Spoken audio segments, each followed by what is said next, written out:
We are on the R102 where an accident has just claimed 11 lives. 7 people were rushed to hospital where they are being treated. Those are the survivors. Currently, emergency services are still clearing this accident scene. But I do have with me the MEC for Transport and Human Settlement, Duma, to talk to us a bit more about this accident. MEC, what can you tell us about the accident and the cause? We must just pass the condolences to those who have perished in this accident that took place this morning.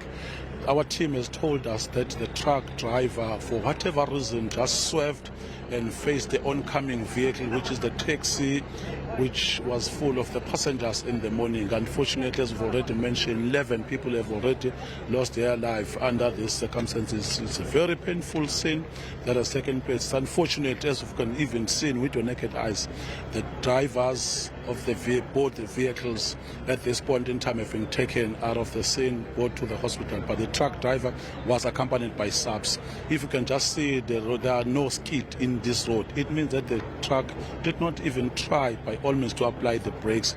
Unfortunately, the tires are worn off the truck. So it's something that we are saying that at this point in time we are not looking for culpable homicide, but a murder crime which must be taken as such. Both the truck driver and the owner of the truck. Already the taxi owner is on the scene. We've already hinted that unfortunately the taxi driver, the PRTP, also expired in the year 2023. It's something that is still going to follow up and deal directly with such. Unfortunately, the taxi is also certified for 15. There were 18 passengers, so there were 17 passengers plus the driver. It means there were 18 people in the vehicle, which is something that is not acceptable, because as much as they do want to do business, as much as they want to maximize the profits, but not at the expense of the precious life, not at the expense of innocent souls. So it's something that we do want to deal with. Unfortunately, there is another thing that took place. Both RTI, Metro and the SABC are complaining about ALLS ambulance services. They are saying they bully on the scene, and in some instances they fluctuate numbers. Like for instance, they told that there were 12 people who have done, which is not true.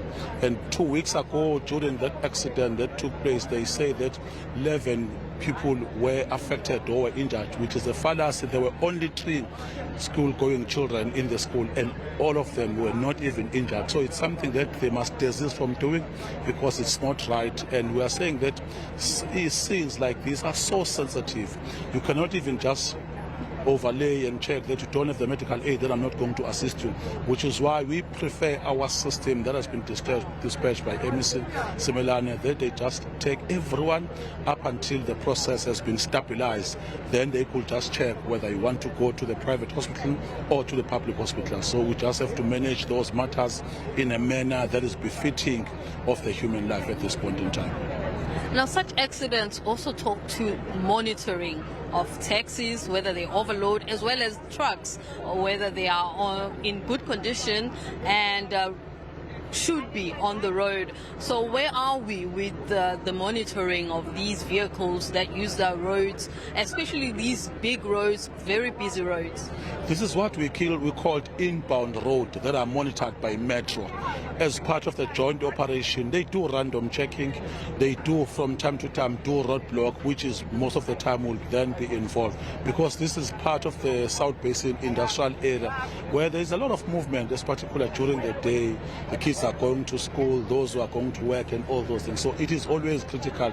And the truck in some instances, because this truck, like for instance, is associated or is given the platform to work at Toyota at this point in time. So it's something that we must monitor. With the same thing applies to the issue of tax operation. Hlogomela is here.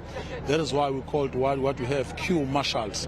They are having the process of ensuring that we monitor. If you are an 18-seater, if you are a 15-seater, if you are a 32-seater, they are duty-bound just to check the exact numbers so that they do monitor. Unfortunately, it's only happening in the long-distance association where you are furnishing your detail.